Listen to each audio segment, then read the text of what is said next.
Good afternoon. Good afternoon. Second and Medium, Big County Preps College Football Podcast. Preston Jackson, your host, and today a guest of mine, Mr. Rob Cassidy, Rivals.com, high school football analyst, college football analyst, Southeast region. Rob, good afternoon to you. Hey, thanks for having me on, Preston. How are you, man? Well, it's high noon, my man, and a busy day in college football. Let's jump right into it. One of the most entertaining games, the more entertaining games, probably after the Clemson game, which was a nightcap, was that Tennessee-Georgia game, my man. And Tennessee sitting kind of pretty in the SEC East right now, 2-0 in the conference, 5-0 overall. I'm just going to ask you straight out. What's Tennessee's chance of winning winning the SEC East? Yeah, I think obviously they've got to be the favorite to win it. Now, will they win the SEC East, and are they a good football team? I think are two different questions. Okay. I think whoever does win that division is going to win it kind of by attrition, right? Like, I don't think that you need to be super impressive to win that league this year. It is down. I think anybody will tell you that. But Tennessee all they can do is win the games that are on their schedule. And that's what they've been doing. They've obviously shown a marked improvement, I think. But I don't know that it necessarily means they're some dominant force if they do manage to win that division. Well, right now, left on their schedule, on their side of the conference, South Carolina, Kentucky, Missouri, and obviously Florida, which they just defeated. So with Georgia and Florida out the way, back-to-back weekends, it doesn't look like they're going to have too many more hurdles to climb over to go and win that division. No, absolutely. But if we've learned anything about Tennessee, though, in the last few years, I mean, it seems like they always play one of these games that they're supposed to coast in, and then they either lose or they get, tested beyond what anybody thought would happen. I don't know who's going to do that to them this year, but I mean, you could see Missouri pushing them, couldn't you? I mean, they had a real bad weekend this weekend against LSU, obviously, but it just seems like the kind of trap game that Tennessee might need to be a little bit leery of. Well, what do you like about Josh Dobbs so far? Just going back to this past weekend, he was 16 of 26, 230 yards. Tennessee was down a bunch going into the third quarter, and he ended up pulling his team back. They scored 20 points in the fourth quarter, go ahead and win that game at the end. What is your impressions of Josh Dobbs and his evolution as a quarterback? We talk about all the physical traits that he has, and he's a well-rounded passer, and everybody likes that. The thing that I've been most impressed with him this season is just the resiliency. You take what happened in the Georgia game when they were behind, and then you take what happened in the Florida game when they were down 21-0, jumping out of the gate. And he doesn't ever really seem to get rattled and let these mistakes compound. He sits back there, even when things aren't going his way, and seems to be able to kind of refocus himself and avoid making one mistake turn into 2 and 3 and 4. Right, and his completion percentage slightly down from last season, but a long season to go. He's right under 60% for the year, over 1,000 yards passing on 133 attempts. However, he does have 6 interceptions, 13 TDs. That touchdown interception ratio is going to have to drop, especially if we expect him to see Bama in the conference championship game. Let's go to the ACC, man. Before we get to the Clemson game in Florida, the Clemson game, Louisville game. How about what happened at Doak with the Noles and UNC? Oh man, yeah, it might. I don't think it's time to panic. I don't know if panic is the right word. But there's definitely some air of concern for Florida State right now. Yeah. How bad are they? I'm not real sure. That, I think, took everybody off guard, right? You compound that with, what's happened the last 2 weeks. That did manage to beat USF. But, I mean, they just don't look like a very good football team right now. And if I'm them, I'm concerned going into this Miami game that they may not be the better team for the first time in a long time. In a long time, man. I was just watching Florida State. I was saying this to a partner of mine. They just don't look like they have any spirit, man. They don't look like they have any fire. They don't look like they're intimidators. They just look like an average team when they roll out on the field. They don't look like the Noles throwing the spear down. And North Carolina, no, absolutely not. Absolutely not. When you talk about Florida State, you talk about North Carolina. Yeah, North Carolina with a great season last year. They rolled into Doak Campbell. They were okay. They were a pretty good ball club, but nowhere as talented as the Noles. And the Noles just did not look like at no point in the game did they ever want to put their foot down and say, hey, this is Florida State. We're at home. We're about to put the hammer down. Yeah, they're having a real trouble over the middle covering wide receivers. Yeah. That's been a theme all year. That wasn't just the North Carolina game. They were losing guys over the middle of the field almost constantly. I don't know if it's a schematic thing because they obviously have the athletes, but I mean there are guys. I mean wide receivers are routinely catching passes with 5 and 6 yards of space between the two hashes. And we know that Florida State gets some of the most talented kids. They get some of the most talented kids at that program. They do a great job recruiting. Jimbo does an awesome job, him and his staff. But at no point are any of those kids. That's probably gonna be a strong comment. Let me back up. At no point would you think that the majority of those kids were more talented than what the Noles would be putting on the field. They gave up 405 yards passing. The quarterback was 31 for 38 passing and 3 TDs. He missed on 7 passes, Rob. against a team that's loaded with talent, that has speed, that has all the tangible things that you think, okay, well, they should be able to correct this. So, I mean, at some point you have to think it's something with the scheme this year, or maybe the players just aren't buying in, because I don't think this team is any less talented than the teams from last year and even 2 years ago, do you? Not at all, man. Not at all. And I made a comment via social media during the game, and the Ryan Switzer kid from North Carolina was having one hell of a game. And at some point you had to think that how is this 5'10", 185-pound receiver dominating these 4- and 5-star recruits in the back end that Florida State had? And the only answer you have is just heart, man. He was playing with heart, and the Noles on the back end just were not. After maybe the first 20 minutes of that game, it just seemed like they were going through the motions. Right. They didn't really want to be at that stadium. Right. And North Carolina did. And that showed, I think. Well, so let's stay within the conference right now. Let's stay within the conference. The nightcap was Louisville at Clemson. Death Valley was rocking and rolling. We had all the makeups of an A-plus blockbuster game, and we got it. Heisman Trophy on the line. Conference front runner on the line, and the game did not disappoint. Obviously, as everybody saw, Clemson pulled it out, but Louisville, Lamar Jackson put on a show second half. What do you think was going on in that first half with Louisville? That's another, I think I hate to oversimplify it, but, Louisville's got talent. They've got Lamar Jackson. They've got some really, really talented wide receivers. I don't think that they are nearly as deep in that kind of talent as Clemson is, and I think that that's kind of maybe what made the difference. They're just, when you get down into the backups and you get back into some of these other positions, I think Clemson's just a deeper, more talented team. Even though that top level of talent might be comparable, I think Clemson goes deeper, and I think we saw that. Clemson 5-0, 2-0 in the conference. Is there any way that they trip up and lose their position as the top dogs in the Atlantic side of the ACC? Does anybody think that Florida State is actually going to beat Clemson in a few weeks? Not from what I've seen, but I mean, as well as I do, Clemson's kind of built a reputation for having some stumbles down the stretch when they're supposed to be the top dog, and then they find a way to lose a game they're not supposed to lose. I think they call that Clemsoning. Yeah, There's a reason they call it that, But talent-wise, what I've seen from them, and this isn't like the Clemson teams of old. I mean, this is a team coming off an appearance in the national championship game. So maybe they put to rest that moniker by closing out the way everybody thinks they should. Moving to the SEC, we're going to Gainesville, Rob. Florida, struggling. However, they only have one loss on the season, but they're not producing as Gator fans would like to see, as Florida fans are used to seeing. They just beat Vanderbilt 13-6, where they scored 10 points in the first half and 3 in the first quarter. Vanderbilt looked like the better team at times during that game, but just could not capitalize inside the red zone. What do you think is going on with Florida offensively, where they cannot be consistent in producing yards? Well, it's amazing that they still don't have a quarterback in place. He's doing the best he can do, but he is a grad transfer from Purdue. He was thrown into that situation against Tennessee and was forced to start right away. They've got some decent running backs, it looks like, right? They've got a stable of these running backs that can carry the load, but that line doesn't seem to be performing. The quarterback situation is always going to be a question mark for them until they get somebody in there that's a little bit more established.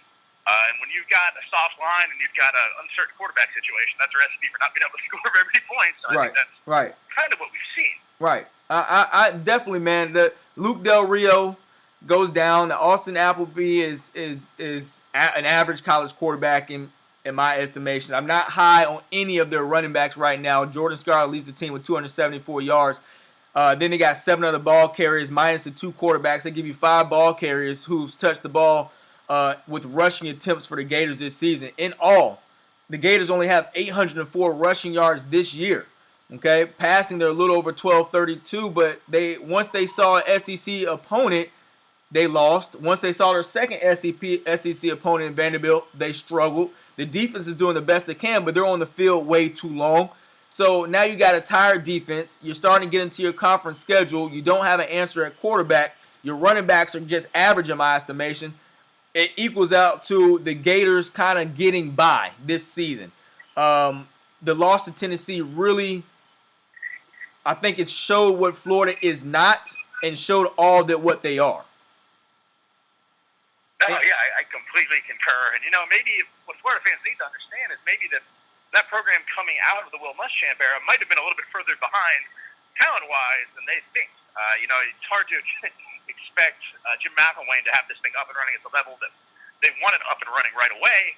But there's a lot of pressure now on Jake Allen, the incoming quarterback next year, right? Like, if you're Jake Allen, you're committed to Florida, you're watching this. Now all of a sudden this becomes your problem real soon, right? And if you don't get it righted, then that's on you. All the pressure in the world on this kid that's still in high school. Rob, who's the other young man who's there now that's a freshman that came from the Orlando area? No, he went to Auburn. Are you talking about Woody Barrett? No, he's a quarterback that decommitted from LSU. Ended up committing to Franks. There you go. What's the outlook on him? I got to imagine that if they're trying to win games this year, and the quarterback situation has been this average, that they would have used him by now, right? If he's at all shown any kind of promise. True. So unless they're just trying to save his red shirt, I don't know why he's not in there now. I think the outlook on him, he's a dude that when you look at him, he looks great in the uniform. He's tall guy, stand back in the pocket, might have one of the strongest arms of any quarterback in last year's class. But, it takes more than a good look and a strong arm to perform in the SEC. So maybe he is doing something in practice that's holding him back a little bit. Let's take the whole state and let's wrap it all up, man. Give me the state of Florida. Let's go with the big 3 plus the other 2, which will be UCF and USF. Rank your top team in the state. Would it start with Miami and end with who? It would start with Miami and end with UCF probably, right? So it probably goes Miami, Florida State. And then, do you think USF is a better team than Florida right now? I think the case could be made. Yeah, I think so, man. I think that USF, if we run it back 2 weekends ago, I don't think they were a 20-point loss team to Florida State. I think they got caught up in the lights. They could have had some better play calling offensively. However, I would say that USF is probably the 3rd-ranked team in the state. I go with you with Miami at the top. Then I go Florida State. Then I go USF. I'd question even if UCF is not better than Florida. Wow. I know it sounds rough, man, but I'm just not a big fan of Florida offensively. Their struggles concern me mightily, man. No, I concur. I think they're probably a better team than UCF right now, but it is definitely concerning. And it's something they're going to have to get. Next year, that coaching staff is going to be judged, I think, by if they can get this thing going in the right direction by next year. So you think of them as a new coaching staff, but if this thing flops again one more year, then all of a sudden we're talking a coach in trouble. Right, and they were a 10-win team last season. I know. All right, well, let's look at these rankings. So the rankings updated. Let's go to the AP poll. Bama at the top. Ohio State follows at 2. Clemson at 3 and Michigan at 4. I kind of like the top 4, man. Washington jumps Washington jumps after they throttled Stanford. Houston, if they can hang up my question with Houston, Rob, is do they have enough games on their schedule to stay impressive and move into that top 4 if somebody in that 4 falls out? All right. Louisville. Well, they're going to need, I think they're going to need more than one of somebody to fall out. That schedule, obviously, being in the conference that they're in is weak. I don't think the Big 12 gets anybody in. They're going to need a couple of these East Coast teams and maybe even a Washington or something to fall out. Let me finish off the top 10, and I want you to tell me who you think is overrated and who you would substitute. So Louisville at 7, Texas A&M at 8.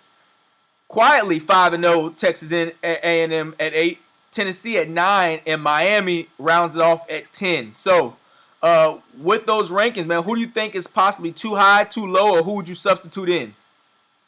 I think Tennessee's too high. I think they're a product of the schedule. I think that they're a fine team with some fine athletes, but I do not think they're one of the 10 best football teams in the country. Even watching them, they've never looked like one of the 10 best teams in the country. Except for maybe the second half against Florida, but they haven't. They have not looked that way to me. I think they're fine. I think they're fine at probably 15. I think that they'll challenge to win the division for sure. But one of the 10 best football teams in the country is a stretch, and I think A&M might be a little bit underrated. They've won the games on their schedule. They've got some talent. I like the coaching situation there as much as Kevin Sumlin has taken flack for in the last couple of years. This could be a nice retribution season for him with Christian Kirk and company.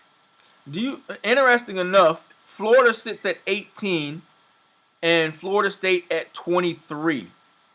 In your estimation, do either one of those teams deserve to be in the top 25? Florida definitely not. I can see why you'd keep Florida State around. They've got the win over Ole Miss. They've got athletes that they've demonstrated that can probably put this thing together. So I think the case to keep Florida State in there is a little bit better than the one to keep Florida around. All right, that is your AP poll. Post on ESPN. Take a look yourself. How about the week coming up, Rob? Clemson and Boston College, LSU at Florida, Texas, Oklahoma. You got a good slate of games. Which ones have you circled on your calendar? Texas and Oklahoma is always fun. I just like that rivalry. I don't think either team is particularly good this year. But maybe the most interesting thing is whoever loses that game, suddenly that coach is going to be hearing a lot of chatter. So I think, it's not necessarily a loser gets fired game, but it's a loser has some explaining to do game, I think. Definitely. Miami, Florida State this weekend, correct? Yep, that's a big one. And where is that game being played? You and I were talking off air. Do we think that this is the first time in years that Miami's the better team? I think so, man. I think Miami's got the juice back, or they're getting the juice back. They look sound, man. And those running backs, Yearby and Walton, look as good of a pair of running backs that Miami has had in a while. I wouldn't necessarily put them up with those heyday early 2000 backs, but they're definitely as good as they've been in a while. Also, Washington and Oregon. Oregon kind of down 2-3, but do they get up for a 5-0 Washington team? So I would. Nah, they're gonna get steamrolled. Steamroll, you like it? Okay. So any other games? Florida State, though. One more thing: isn't the pressure all still on Florida State here too? Like everybody, Miami's ranked higher, but for some reason, everybody kind of expects Florida State to win this game. That's how it's been. I don't know if it's the team that can live up to it. Florida State secondary is concerning, man. They allow too many big plays. Too many times guys are 2 yards open. The offensive line looks like they're trying to come together. Dalvin Cook is taking too many hits.